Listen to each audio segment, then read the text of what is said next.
5 minutes after 10 o'clock. Thanks for tuning in. That great, powerful music right there means that Jim Beckett must be somewhere nearby. He's right here in the studio. He, of course, is a PGA professional and the golf college founder, and he's coming in to talk to us about golf and everything associated with golf, whether it's the golf course, the golf game, the golf rules, or maybe something I'm not thinking of right now. If you'd like to speak to Jim, the line is open. That's why he's here.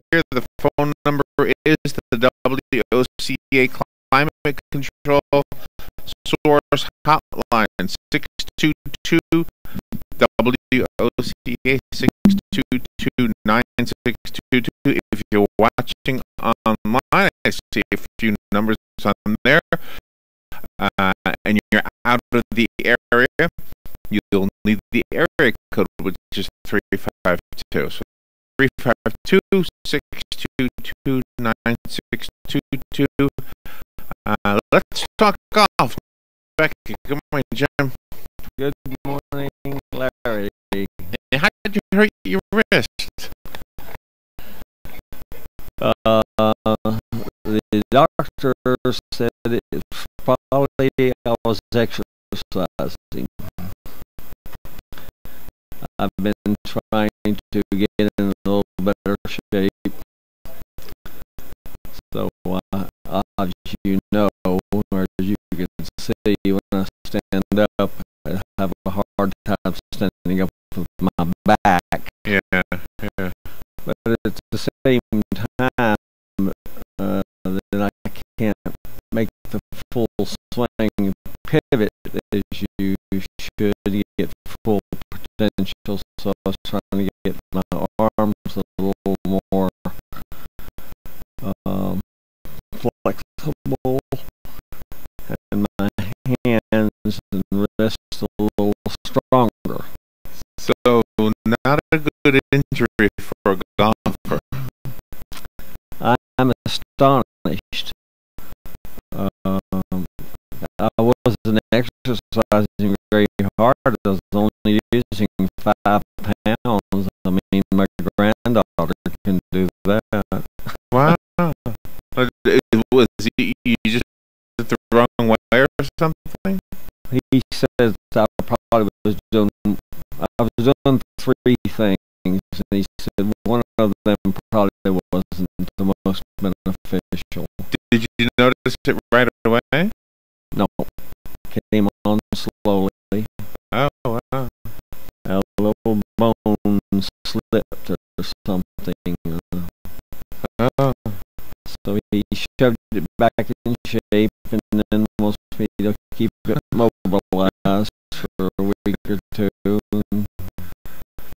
That's a lay person's expression. Shoved it back in shape, right? Yeah.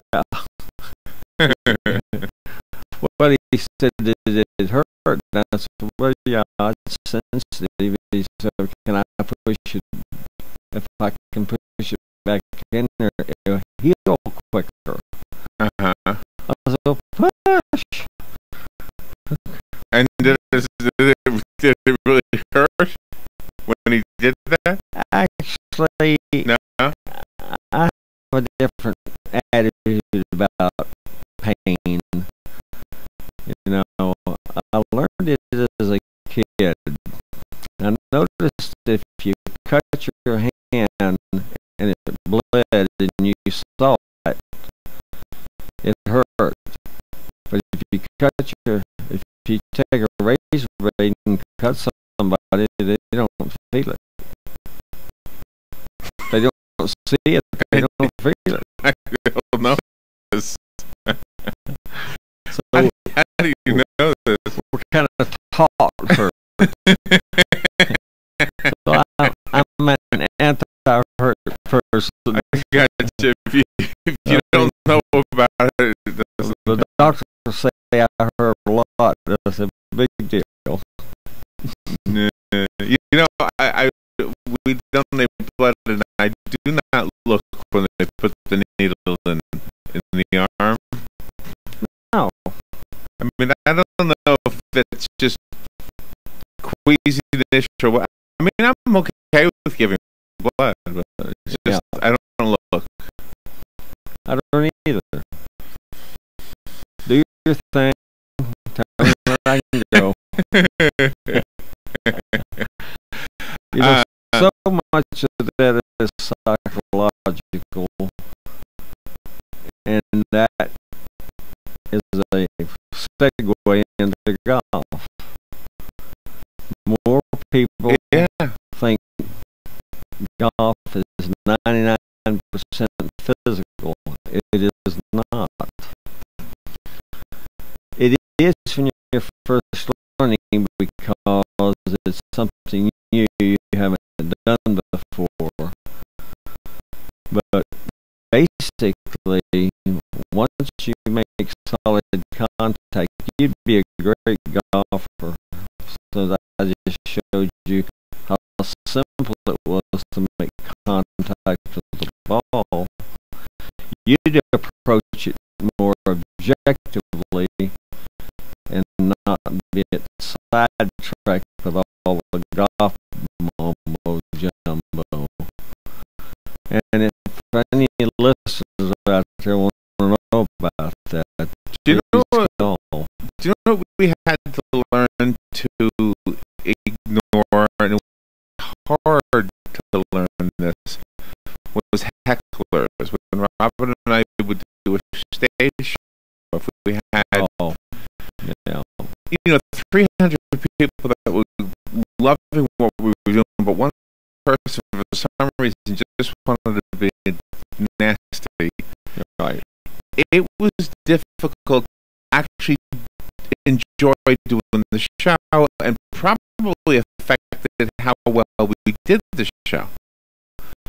And I heard a thing the other day on golf, that the biggest complaint of golfers is people who are slow.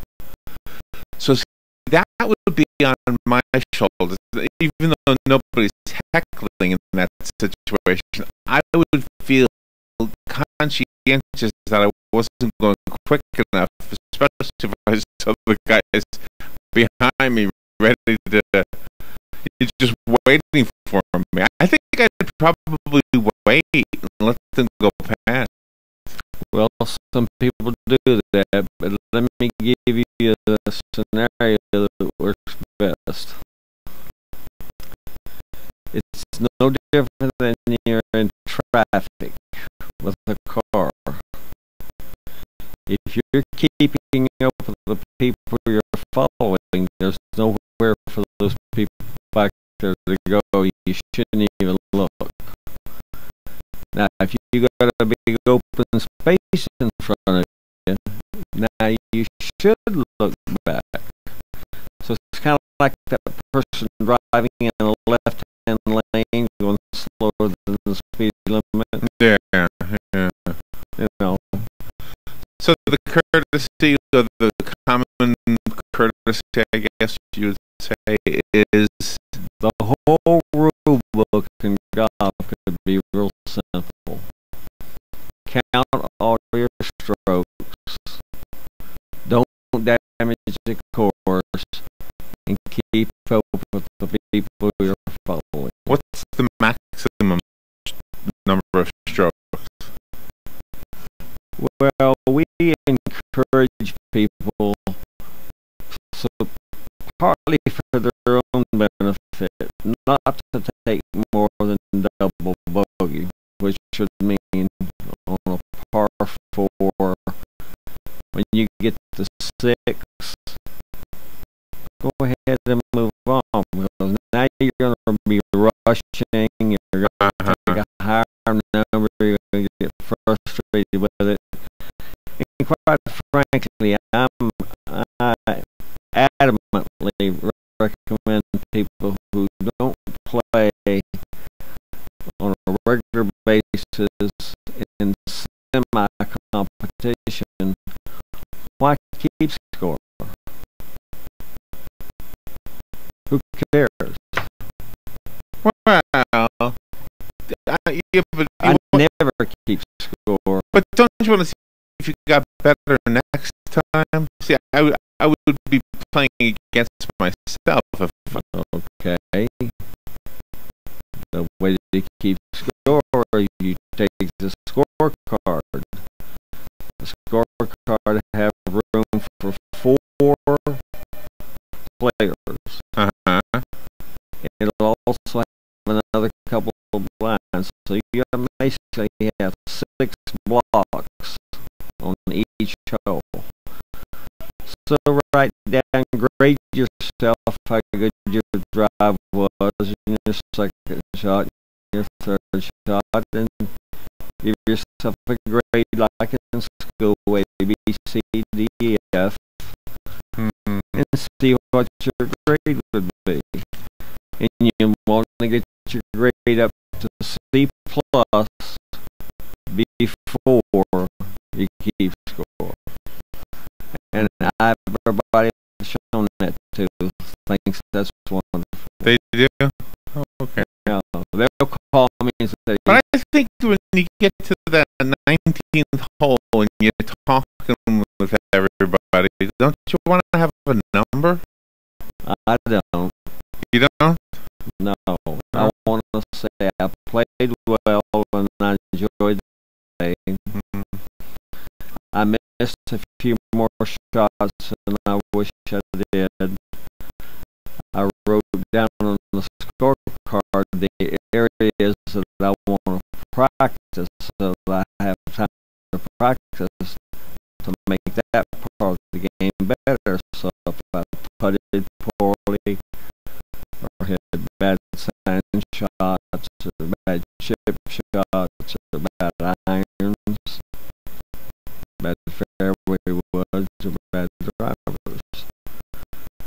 So I encourage my students to do that, and for the most part, 8 out of 10 will tell me that helps them A, enjoy the game more, B, put less self-imposed pressure to shoot to a level they're not ready for. Yeah. If we drove a race car, we would not expect to go as fast as a race car driver. Okay. That's a good way of looking at it. Yeah, I wouldn't. Tennis, especially in my car. We wouldn't expect to serve 100 miles an hour. If we did, we're being right. That's true. Illogical. That's true. So I'm trying to do is what we talked about before. I'm trying to get the person to enjoy participating in the sport or in the activity or the outing. I love scramble because now you keep score, but it's not yours. That's true. That's in true. the scramble, if that you get fun. One good shot and help your team, you've done everything. That's about the amount of you see, that's a positive. Let's go to the phone. Looks like you've got a phone call. Good morning. You're on the air with Jim Beckett. Yeah, good morning, Jim Beckett. Good morning, sir. How are you? Oh, I've been waiting to talk to you. Outstanding. You know, the Masters with Tiger Woods with that illegal drop. Yes, sir. I need to maybe help a little bit to explain to me exactly what happened there. I think he was penalized, but he could have been disqualified. But the officials didn't alert him of something right away. I get a little bit confused on that, but can you kind of straighten that out a little bit for us? I believe I can, sir. Go ahead. I learned something on that telecast as well. I'm old school golf, as you may can tell, and golf was one of the few sports that has never had a scandal. Right. It's more of an honorable game, and the honor is upon the player, not people watching you. Right. I believe they made a serious mistake when they started letting people call in after the person had finished their round, signed their card, and gone home. Okay. There is a rule in the rule book that they'll change because of this. And the rule says you can't call a penalty on someone. You can't give advice to someone, and you can't ask for advice. Okay. So they broke the penalty when they let that start happening. But in the case of Tiger Woods, I believe he knew. I mean, he has only been playing golf for around 35 years.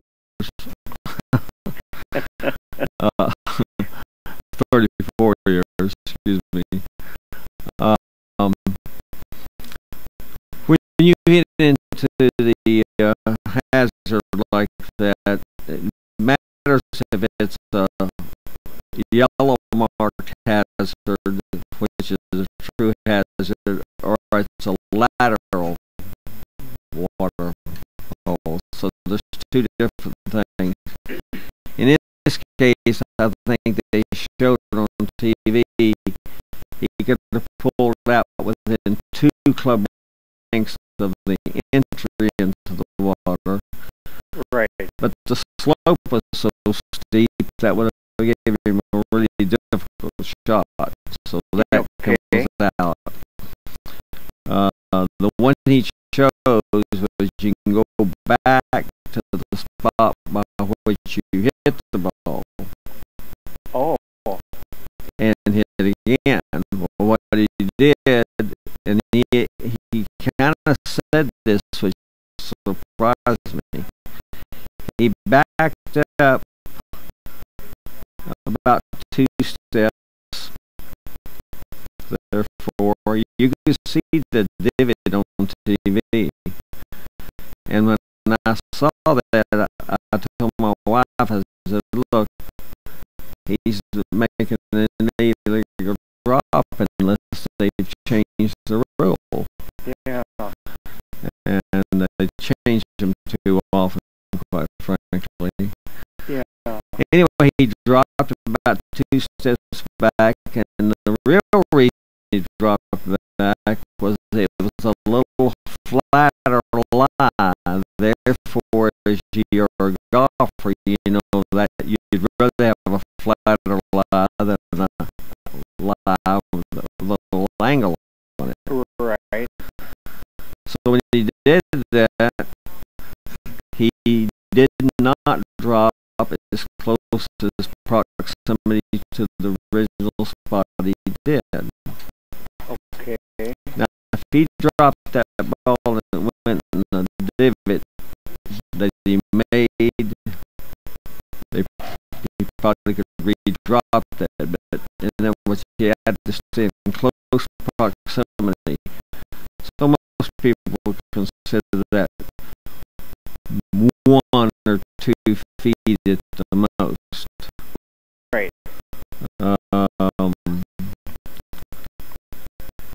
So he did that. He hit that good shot. He later said he did that because his previous shot he hit it about 2 yards further than he wanted to, and he's very good.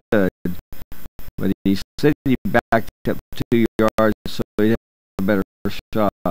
I don't believe that he's that accurate, although he is a tremendously talented person.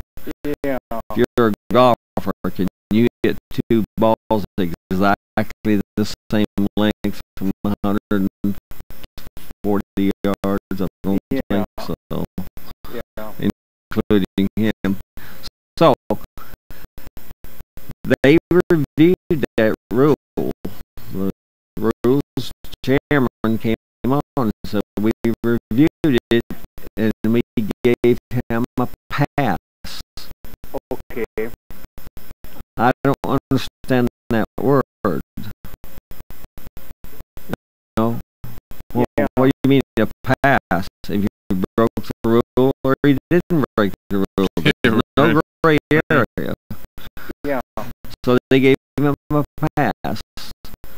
He signed his card. He knew what he did. He denied all he wants to. Golfers know, especially golfers that play professionally. So the rule for since day one has been if you sign an incorrect scorecard, you are disqualified. Okay.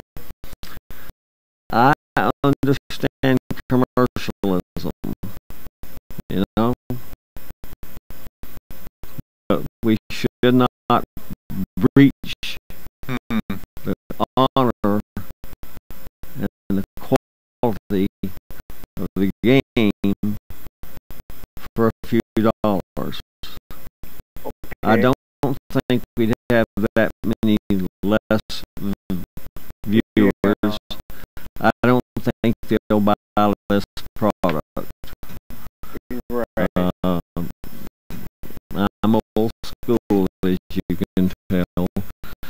So when that person called in, he was correct. He did breach the rule. Yeah. So then they still were not going to penalize him until they spoke with him. It doesn't matter what his intent was. He broke the rule. If he was a deaf mute, he either broke the rule or he didn't break the rule. Right. So in other words, he should have been disqualified right then and there. Well, this is a new thing I learned 2 years ago because they started letting people call in, which is breaking a rule. They changed the rule from disqualification to a stroke penalty, and they don't have it for sure what it is. It can be 1 or 2 strokes. In this case, they gave him a 2-stroke penalty. Yeah. Which it really should have been. I don't know. I don't understand it. I'm very disappointed in the USGA, quite frankly, used to be one of the most honorable, fair, honest organizations in the world as far as I'm concerned. Yeah. Commercialism ruins everything. They now have people who are not very versed in golf doing things to promote whatever. Yeah. Yeah. That's not what the game's all about. Right. The reason he should have been given a penalty is I know he knew, and he can't deny it, and he didn't deny it. He knew he broke the rule. Yeah. But he's been given a pass many times. Right. So he plays for a different standard. Yeah. That's our world, you know. Had that be somebody that we weren't in the tournament that wasn't a big time star, he'd been penalized on immediate. Yeah. Absolutely.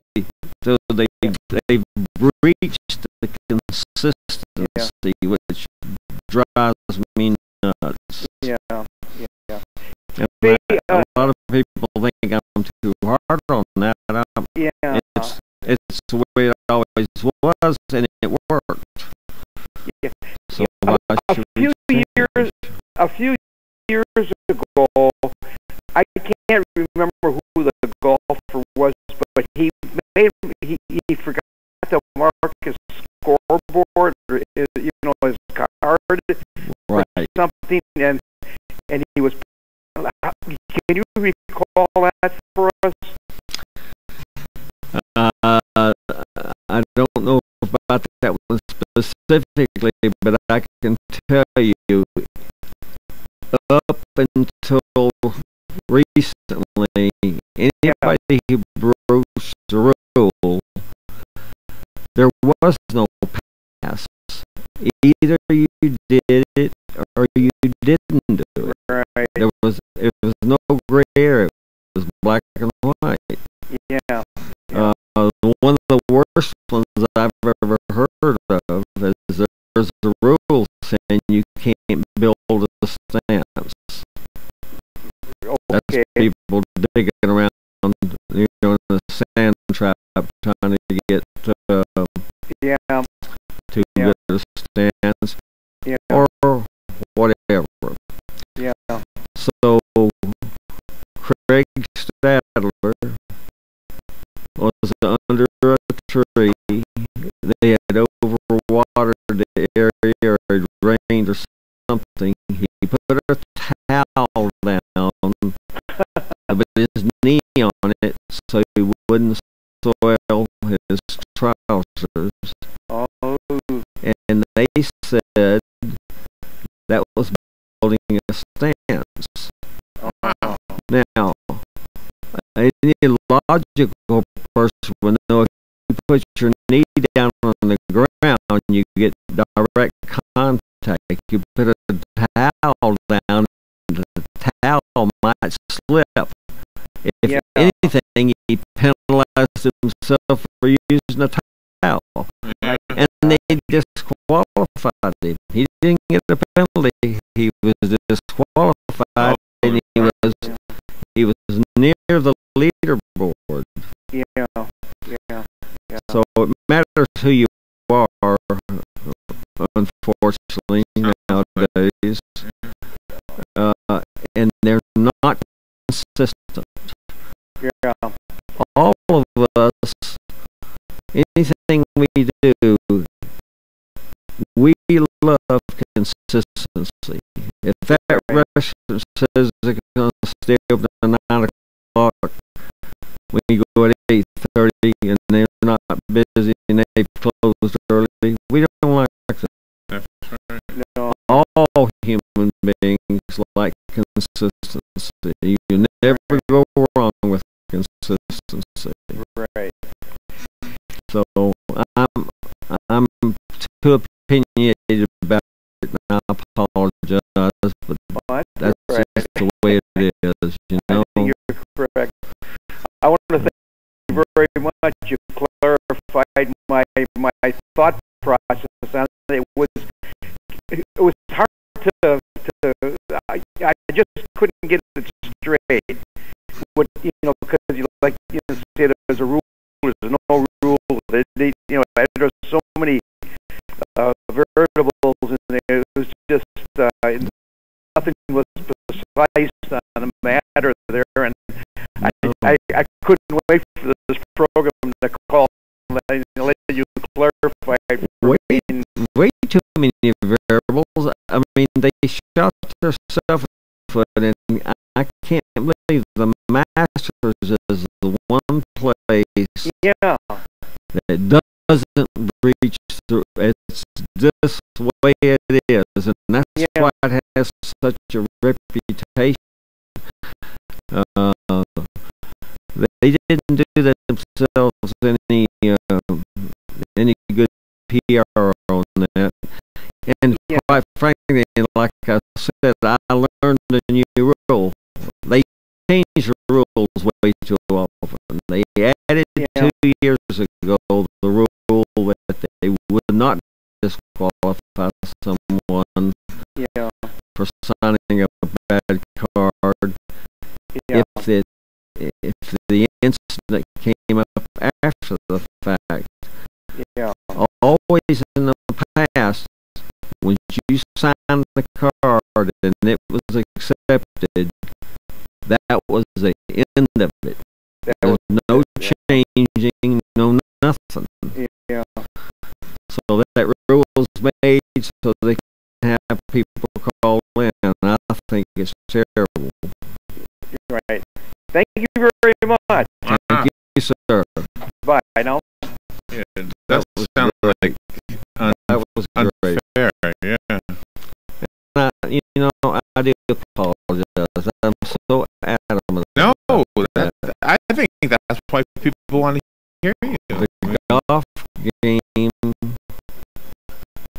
is the one area that's never had a black eye, and now we're beginning to have some gray eyes, and I hate it.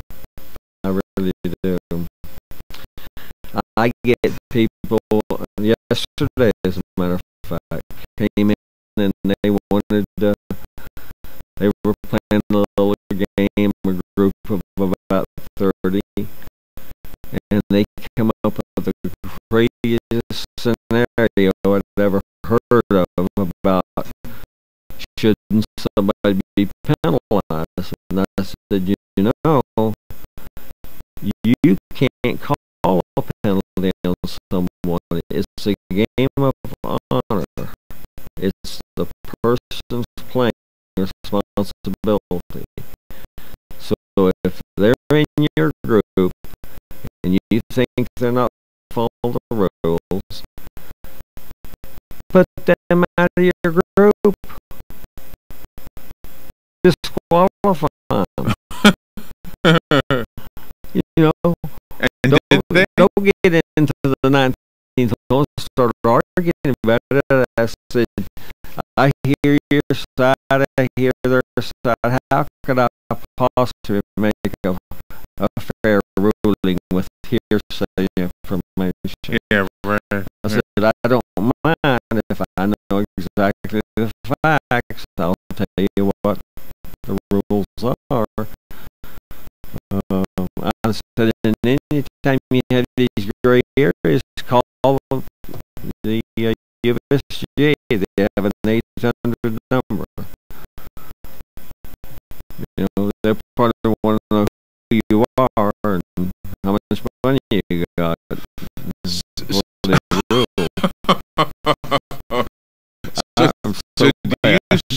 So do you see the trickle down effect from the more famous playing and the more famous players? Yes, sir. Onto the average everyday guy. 99 and 9/10 of all golfers who play competitively probably call a penalty on themselves when it's not necessary. They're so adamant they want it to be an honorable game. Probably, yeah. It makes sense. They want no advantage.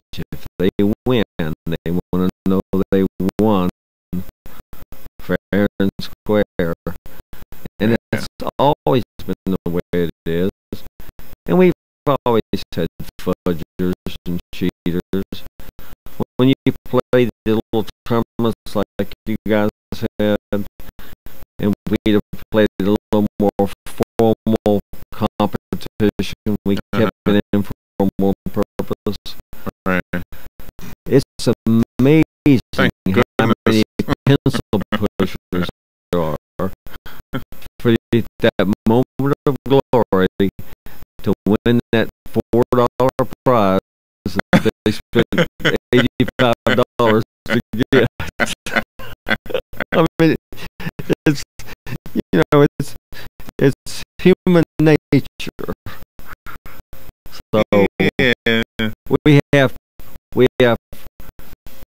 there's 5 kinds of golfers, Larry, and I never knew that until I came here to Florida. Oh, really? I wonder which category I fall into. Oh, it's gotta be the last one, whatever it is. No, you fall into the golfer category. Really? How was that? Okay, so we have a lot of participants who shouldn't be out there. Now, you play in a tournament, an annual tournament, you don't play regularly. That's a given. Okay. But so there's a lot of participants that don't prepare properly. So they clog up the golf course. Then we have the course cloggers. They want to go out there and take 29 practice swings instead of going to the practice range and trying to figure out whether they can swing or not. Okay. Yeah. So it's over preparation. It takes a long time to take all those practice swings. So when they're tired when they get in, they shot 110 and they took 400 practice swings. Yeah, right. Okay. So then we have the complainers and bitchers.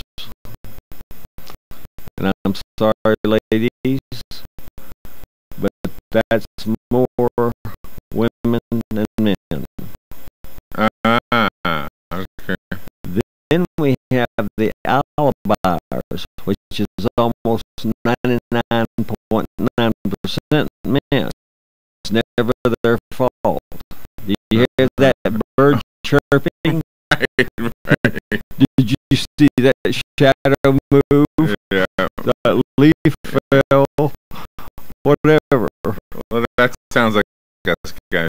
And then sprinkled amongst all those 4 categories are a few golfers.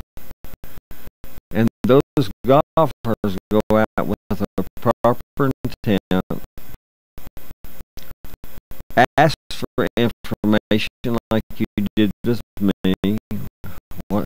What's the protocol? How should I do? What should I do? How long can I look for the ball? You did exactly what we want golfers to do, and you were a golfer that day.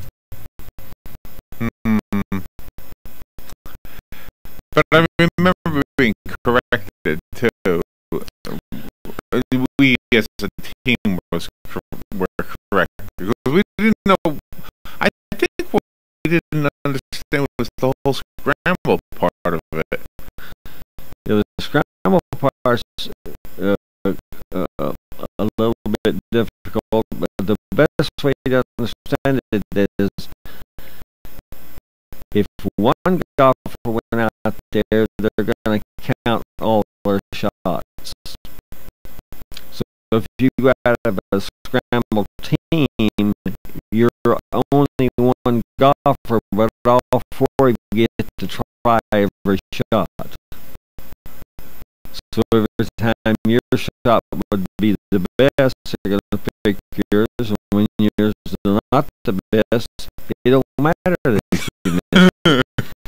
And that's why it's so neat when you're playing something where you don't have experienced golfers. They can get all of the experience of golf, hit all of the shots, and if they don't hit them good, who cares? They don't go on the scoreboard. But you hit one good one. You know, the next time we do it, when we did it, none of us were really knowledgeable about this. So I should have done a better job of having you come earlier and doing a clinic, which I'll do next time. On the scramble part of it, you mean? Yeah. Just understand on the procedure of play. Because a lot of people who play golf regularly still don't play it correctly.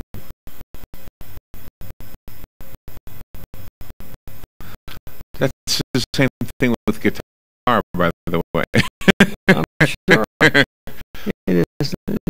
Let me ask you about your injury, just if you don't mind, because you mentioned that you were exercising to improve your game, right? Right. Okay. Well, health, and I'm using it. I'm using that as the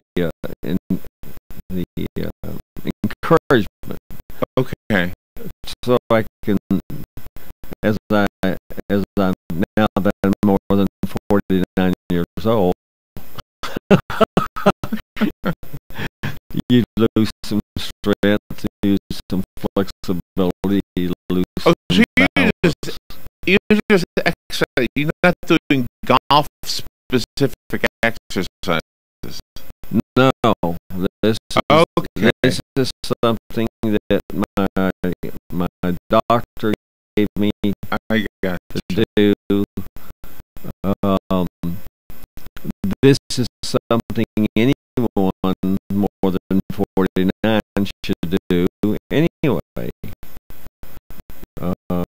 You're lifting weights? 5 pounds. Over your head or what? Well, I was doing a lot of things. I was twisting my hands, flexing my fingers. Right.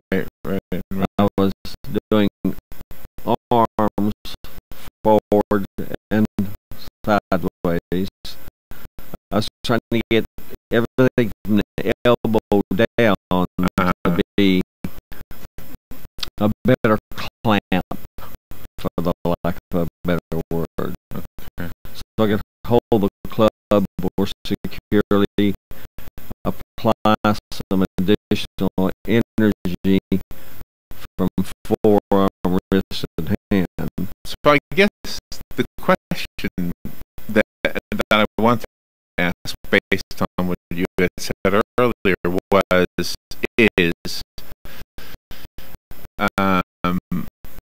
do you ever recommend exercises in addition to simply practicing? Yes. There's 2 things you can do to become a great golf swing.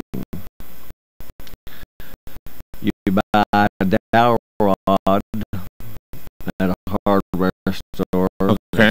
4 feet long, and it's 7/16 in diameter. Okay. And you swing it, and you try to see how, when you swing it, you'll hear the air going by the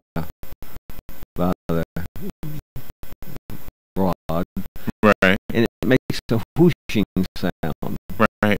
which is speed. Speed is 20 times more important than power. So a power golfer or a power body, and I was that way too, thinks that more energy from your muscles is going to work. Right. Your arms can only swing maybe 20 miles an hour. You don't like that club head going 60, 70, 80 miles an hour. So it'd be like casting a rod and reel, you get the other tip end going, or cracking a bowl. Gotcha. We need to get the golf club head going faster, not our body, because it won't go fast anyway. So that dowel rod, you can walk in your yard or anywhere and just swing it and try to get the loudest swoosh with the least muscle and maintain your balance. That teaches you how large and how hard you can swing without disturbing the arc. So the loudest swoosh, the most speed, least muscle, and maintain your balance to the end of the swing. And the other one would be is to take an old club, and anybody who wants one, I have hundreds, they can just get in touch with me, and I weight it.